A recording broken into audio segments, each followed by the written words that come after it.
City Hall Mayor Andrece Brady. And this is the Resiliart Angola show, so give yourselves a round of applause for coming out tonight. We know it's very cold, and we know a lot of you came out and braved the cold for all of us to be here. My name is Michelle Morgan Trevelyan, and I am the manager of arts and culture for the City of Newark. Just come on up and take a seat. We know that everybody went and did their tours, right? On the first floor, all the way around, and you saw the beautiful artwork. And on the third floor, just come on in and take a seat. We even have art that's going up too on the fourth floor. On the fourth floor too, because the fourth floor people were saying, how come the first floor and the third floor get all the beautiful artwork and the love, and the fourth floor gets nothing? So this year, thanks to Jakarta, stand up Jakarta. This is one of the artists, Jakarta Kalfang. Please give him a hand. Who's on the process of finishing off the fourth floor. So we'll have all these different levels of art. All right, so just to get our show going, this evening we have some food that's going to be coming in, so everybody can get their tummies full and have a little grub, because I know some of you are starving and it is dinner time. And we're going to get going. So first up, let me get the band here. Give the band a round of applause too. Woo! And then this is one more person that's going to be here soon too. Let me put my glasses on so I can actually see what I'm doing.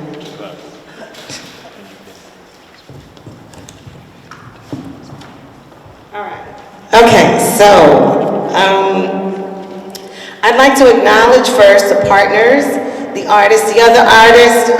Is he Pakir? Are you here, Pakir? Please stand up. This is another artist, Pakir. Pakir Hayes, that went out to Angola to create some of the artwork here, and some other ones might be coming in, but I'll let Andrece, who's going to be the curator of the show, and I'll introduce her in a minute to come up here. All right, so for first off, we're going to have a brief history of what Black History Month is all about here. So with that being said, the Resiliart Angola, a vision for liberation. This event is going to be curated by Andrece Brady. You will meet her. Some of our partners are UNESCO,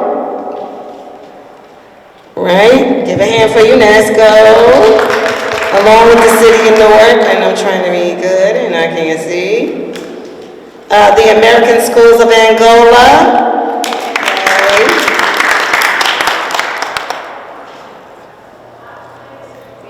Of the Biennale of Luanda, yay.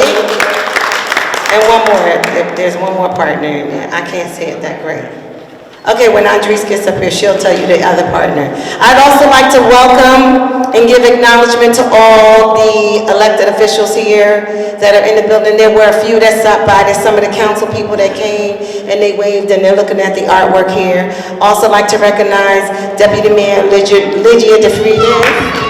Woo! Stand up, Lygia. Yay! Okay, so to get the show going, I'd like to bring Dr. Kalfang up, and he's going to do a reflection of the origins and the significance of Black History Month as a global movement for cultural preservation and historical truth, which is so needed in this country right now, because we have this kind of interesting, crazy orange president that doesn't really operate from a place of truth. Well, his own truth, but not the truth that's true to anybody else. So Dr. Kalfang, can you please come up here and share some words with us? That sounds like a tall tale for me to do. I don't know. All right. Well, thank you. I want to thank Resiliart. I want to thank the American Schools of Angola, the City of Newark, for all inviting me here. I've been around and looked at some of the artwork. It is beautiful. I've seen the beautiful artwork when I've been in Angola at least twice now. I looked for going back many more times. I want to recognize our Council General from Angola. I want to thank you for being here, and all the other folks who've come to share their presence and insights. But let us put this in the context of African history, right? And the history of African people. And what we begin to see is that what you see in the artwork is a reflection of the history and culture of African people for a long time, right? And so that our history and culture goes back to the beginnings of time. And I usually pour libations, so we'll pour virtual libations here today for those who come before us, because we're here because those folks made it possible for us to be here. Those artists who made that sojourn back to Angola with the beautiful assistance of my dear brother Marcus. He's been working very hard to make that connection, him and his lovely wife, that they create spaces for people to think outside the box and to think within the context of who we are as African people. So African History Month, being in the month of February, is really, we go back to Carter G. Woodson. And Woodson said he created Negro History Week. And the point of it, though, we get confused. We think the point is that we come and we talk about African history that we know, and people complain, why do we have the shortest month? What they fail to realize is they haven't read the books and the things. And what this is really about is this is a time for us to reflect upon the work that we've done for the other 11 months.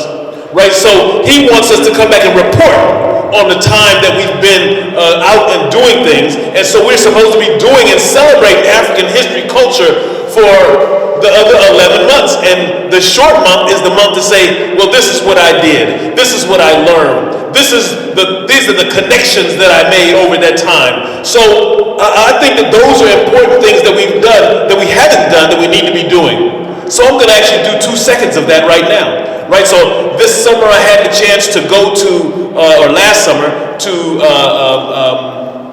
Brazil, to Mali, to Portugal, and to Italy. And in all those places, I strive to identify African history and culture and make the connections with African people all around the world. And in Colombia, I went to the Afro-Colombian Festival in Colombia. And so these connections help us to understand that African people are around the world. And once we understand that our global existence, then I always say that what we need to be doing is that we need to build on our similarities and celebrate our differences. I want to say that again. We need to build on our similarities. See, because that's a starting point, right? We know that if you go out here, you'll see, did anybody see today or yesterday what is that thing at the corner where the lights are? Oh yeah, a stop signal. Did anybody see the stop signal out there? Well, if you saw one, they're all around the world. But how many people know, maybe outside this building, that it was invented by a brother, Garrett A. Morgan? When we think about the contributions of African people around the world, then we begin to think differently about who and what we are. And that's what Carter G. Woodson wanted us to do, to think differently about who and what we are, so that we begin to bring to the table new nuances about those relationships, new nuances about stepping outside our comfort zone because somebody eats something or dresses some way or smells a different way, that we turn our noses up when maybe we should be pulling them in closer because they have something that we don't know, something that we don't understand. And so African history and culture, this time period is a time for us to think about the relationship for Africans on the continent, in the islands, in South and Central America, in the Americas themselves, in Europe, everywhere that we are as African people, we need to begin to start learning something different about them because they are us, they are you. And when we recognize that there is but only one, right, the Garvey gave us the key and that the African connection that he made was so powerful and strong. Think about this. There was no TV, there was no internet, there were no cell phones, but there were millions of Africans around the globe in the Universal Negro Improvement Association, the UNIA. So why is it that now we can't get that same level of unity when in fact we have so many more tools at our disposal? We need to take those tools and not find ways to have conflict, but find ways to bridge the gap, right? To find ways to make connections where the connections are weak. And when we do those things, we empower ourselves, we empower our community to be something that it's not right now. And as Michelle said, we got some things going on in the world we're living in, and if we're not keen on the ways in which we look at that and address those issues, then we're subject to becoming victims of things. We've got to figure out that there are people, things, ideas that are against the unification of people of African descent. It's always been that. So since that's been the case, then we have to think about what are the strategies we're going to use to move beyond that and not allow ourselves to get sucked into it. See, when we operate on a Eurocentric model about individualism, we can get sucked in because someone's going to offer you some money, someone's going to offer you a position, someone's going to offer you a piece of power, a piece of land or something, and then you use that for your own personal benefit, but the essence of what you do is against everybody else that's in your community. And so we have to learn to unravel those things and unravel our thinking. Carter G. Woodson really wanted you to unravel your thinking and recognize that we're thinking and operating under the guise of white supremacy. And when we understand that that's the space under which we're operating, then we begin to change what we do and how we do what we do. We've got to recognize that Naim Akbar said we have to break the chains of psychological slavery. Malcolm said the same thing, but he said it in a different way. He said that slavery is over, but they took the chains from your ankles and your wrists and they put them behind your eyes and you can't see them. So what is it that the chains are that you can't see? It's the way that you look at your brothers and sisters. It's the way that you think about what they do, what they don't have, and you want to have what they have, so you're willing to take what they have, or you're willing to do something negative in the space and places there are, so that you can get something, so that you become the one and not the collective. My key for us to lead today is that we've got to operate as a collective. And we have to operate in the ways that some of the struggles from Amiri Baraka and other folks who are in a political struggle back in the 50s and 60s and 70s, and that we have to be holistic about it. There's no separation between a political movement and a cultural movement. We have to be holistic. So that means we have to have art, culture, music, food, dance, politics, economics, all of these things we have to look at to develop holistic ways to advance the cause of Africans moving forward. And once we've done that, we have a different reality. So with that, in Portuguese, I'll say, a luta continua. All right, thank you very much. And there's always stuff in the African. I want to thank Marcos also. Some of the art that's here now just left the Africana Institute. We had it up for a long time, so thank you very much for giving us that long-term loan, so that we can display the beautiful work that folks did and think about the vision of developing peace in the space of chaos. Peace and blessings.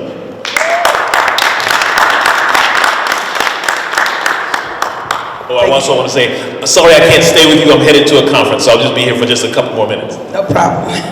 At least thank you for coming. Yes. We're very honored to have a Professor Kafani here, and why is it as we usual to teach us a little bit, and not just teach it, but to light up in our heads and remember where we came from, where we are now, and where we're going. Axé.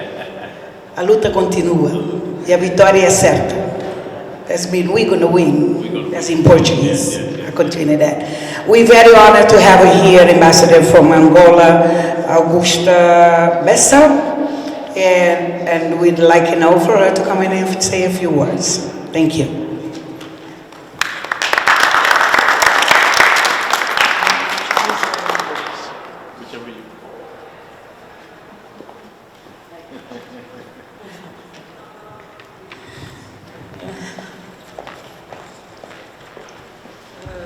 Good afternoon, distinguished guests, ladies and gentlemen. I'm delighted to be here today to reflect on the importance of international culture exchange and artistic dialogue. We live in an exchange and an increasable globalization world where border between nations and becoming more permissible and mutual understanding is becoming an essential tools for strengthening ties between peoples. Cultural exchange is a powerful engine for human development, allowing different traditions, histories, and perspectives to meet and enrich each other through art, and we can overcome language and cultural barriers, building bridge of understanding and respect. In Angola, we display values our cultural heritage, and we believe that artistic dialogue not only celebrate our roots, but also connect us with the world. Art has the power to inspire, provoke reflections, and create a space of unity where differences are celebrated and part of our common diversity. Therefore, we must continue to invest in the initiatives that promote exchange between artists from different backgrounds, because it is their experience that help and build a more supportive and harmonious future. Thank you very much.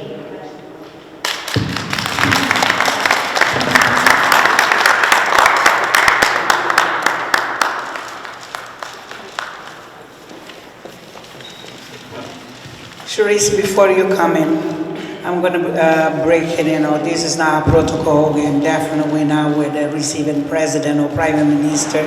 This is friends and artists and sister city between Angola and Congo and Cameroon. From the artists we have from Congo here, from Cameroon, from Angola, from the United States, from Newark, and we have a city in Newark. That begins because a certain person began with that, and his logo is here. And I'd like, before May is not here, I'm supposed to speak on behalf, but everybody knows I'm not a woman to talk, I'm a woman to work.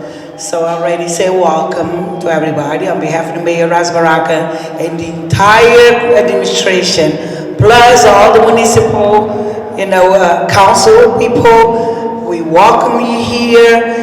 Please, we have the TV here. Through the TV, I'm going to invite everybody come in to the City of Newark from Monday to Friday. We are open, so the public can come in and walking around on all these floors, from the 4th floor to the basement. You're going to see around 80 marvelous, beautiful, fantastic, paintings all over the walls, in the corridors of City of Newark. This is an open museum for the people, to the people, through the sister city, between the City of Newark and these cities I just mentioned. So please come in, and I'd like, from Mark Agostinho, who is the founder of the American School in Angola, and the pushing Resiliart in the City in the work with Angola and make it happen, all this stuff that I just did mention. Please, Mark Agostinho, I'd like you to say a few words.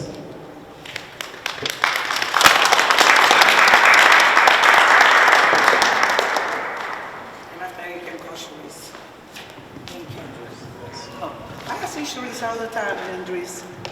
I think I love Sharice better. Good evening, everyone. I thank your presence here with us.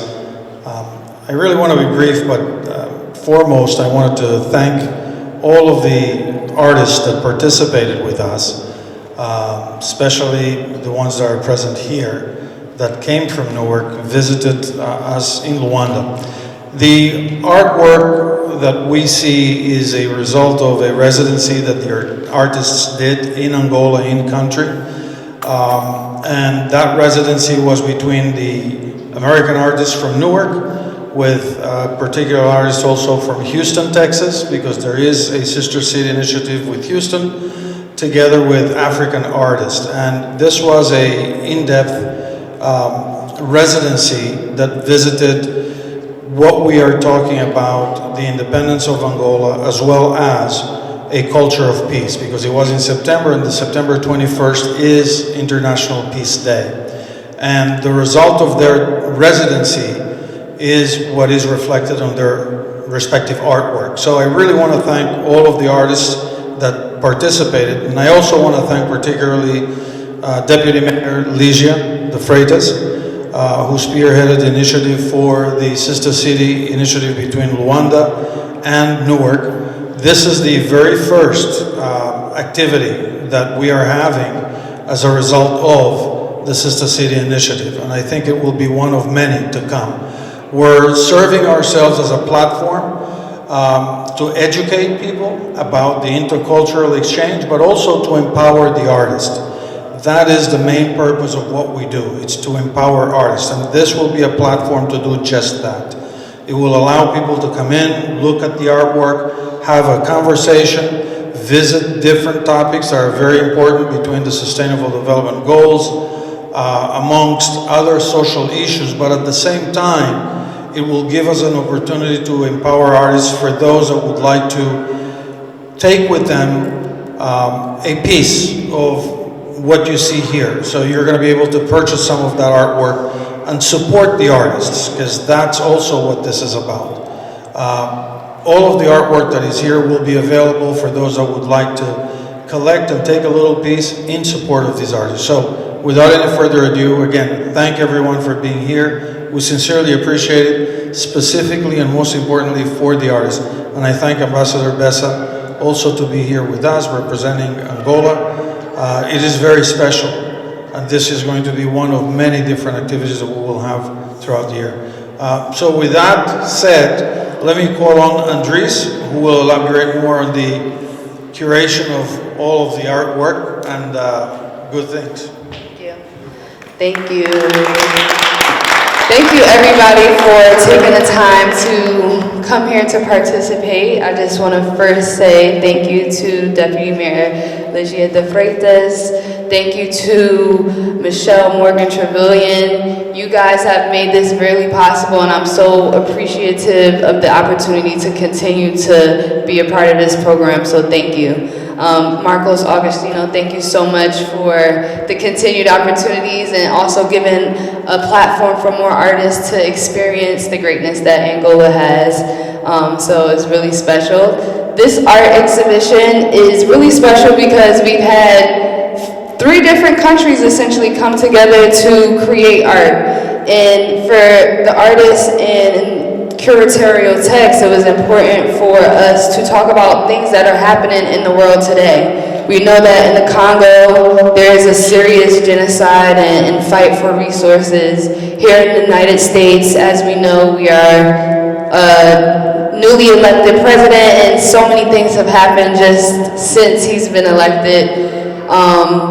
As well as all the other issues that's in the world. And as Black and brown people, it's important for us to come together to reflect on that. And art is so powerful because it is a tool to transform and transcend us into different realities. I wouldn't have been able to travel to Africa and participate with Resiliarts had I not really been strong and dedicated to my passion as an artist. And I think the artwork in the building really speaks to that. A lot of the artwork talks about the different issues that are happening, and the artists are using their platform to envision a new world, and to envision the change that we want to see in our communities, not just here in Newark, but in Houston, in the Congo, in Angola, in Cameroon. So it's really special, and I just wanted to say thank you to everybody for coming, participating, and being a part. I would like to take this time to introduce the artists that are here with us today that participated. So if you guys could just come up when I call your name. We have Jay Golden, who is a phenomenal painter and artist. He was in Angola. If you get to walk around, you'll see his piece. He has an art piece right downstairs with the woman holding a bag. It's called Food for Thought with the Angolan cloth on. So we'll let you speak a little bit. We have Bakir Hayes. Please come up. He's a photographer, but he actually made his first painting in Angola. So that's pretty exciting. From what I heard, he said he really enjoyed painting. And then also, I could not have done this without Jakata Kalfani. We actually met in Angola, so it's just a pleasure for us to be able to work together still. So let's give it up for the artist. Okay, so really briefly, I'm gonna let you guys say 2-3 sentences about your experience and about what you created, if you could share. All right. Thank you everyone for coming out, first of all. Jay Golden. The experience for me was, I had like mixed experiences, so for me it kind of felt like I was going home in a sense because I'm originally from Jamaica. I moved here when I was 7 years old. So there were parts of Angola that reminded me of Jamaica. There were parts of it that reminded me of Ghana when I visited and things of that nature. So, you know, that was like the first thing that stood out to me when I got there. And then just kind of going around the city and meeting the different artists and taking the different trips and, you know, just having all the different experiences. It was just kind of just like becoming a part of a new family. So, you know, that was a beautiful thing, especially during the production week when we all were kind of just creating outside together. And you get to see everyone's different process and how they create. And it just, everyone just kind of fed off of each other. So that was a beautiful thing. That was my first time having a creative experience of that magnitude. So definitely very grateful for the experience.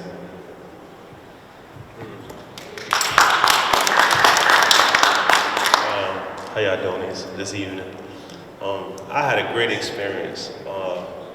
It was something that that was basically new to me. It was everything was just new.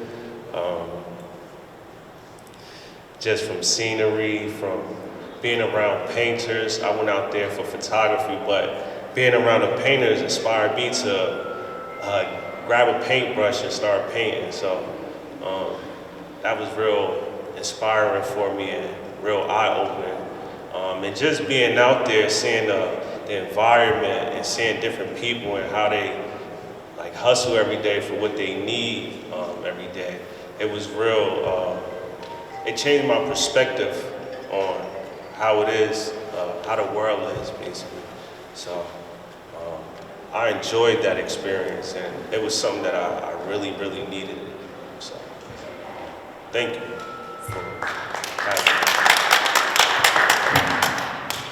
So being in Angola was really beautiful because it showed me a few things. The first thing that it showed me was the similarities of the struggles that are at play between African American communities here in the States and between the African community there in Angola, and how the effects of colonialism and then now neocolonialism plays out very similarly in these two communities. And so it was actually a really beautiful point to be able to see a community that maybe I didn't speak the same language as, didn't have the same exact upbringing, but I was able to relate to in different ways because of the ways that those societies had been shaped. And so that was really beautiful to be able to connect in that way.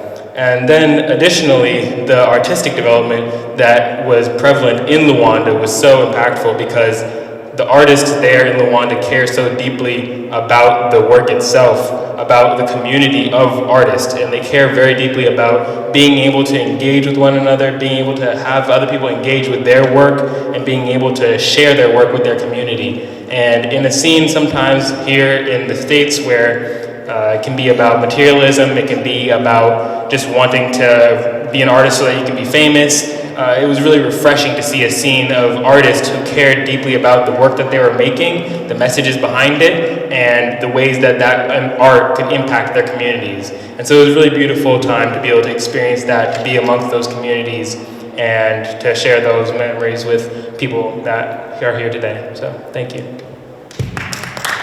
So yes, thank you again to everybody. Thank you, Marcos. Thank you, Deputy Mayor Legia. Thank you to the ambassador from Angola for being here. We appreciate it. I appreciate it. So just thank you. Like, if you get to enjoy the artwork, please walk around and see. Some of the pieces are for sale. We have prints available. Tell a friend to tell a friend. The artwork will be up for a while. So don't miss out on the amazing opportunity to see a new world through the lens of the artist. Thank you.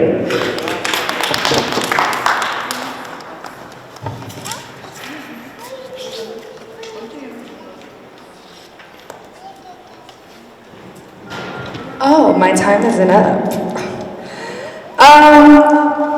Well, we've talked to the artists, and I think that we are coming to an end.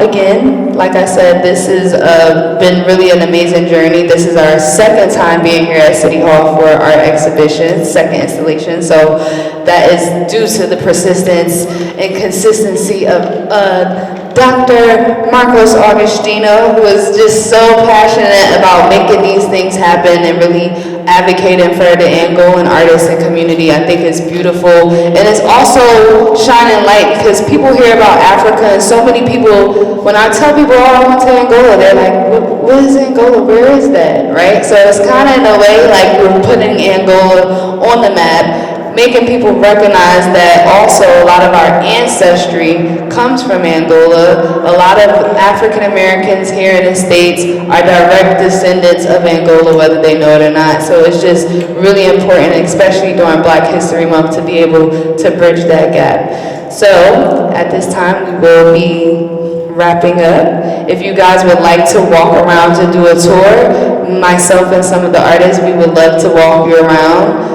So you know where to find us, and if you have any questions, please don't hesitate to ask. Thank you all for coming.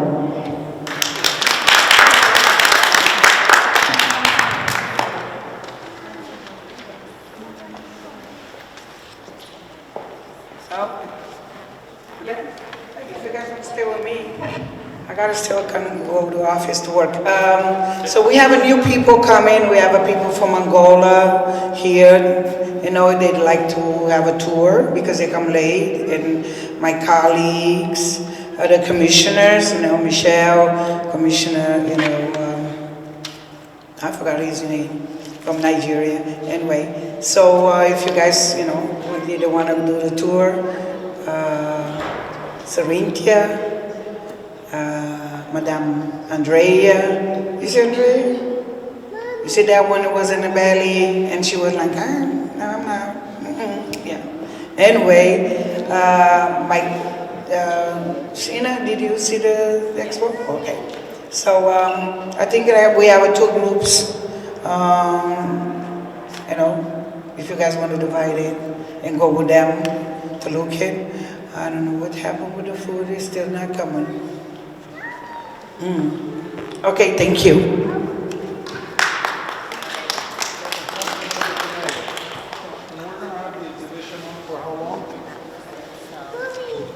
As long as you want to be. So at least more than 30 days we're going to have it here. The last one was here for 3 months, right? Yeah, more than that. October, a year and 3 months, yeah. So we can put it for 1 year. And I hope, you guys can sell all those beautiful pictures and, the paintings and take them home. Please, they're for sale, by the way. Okay, thank you.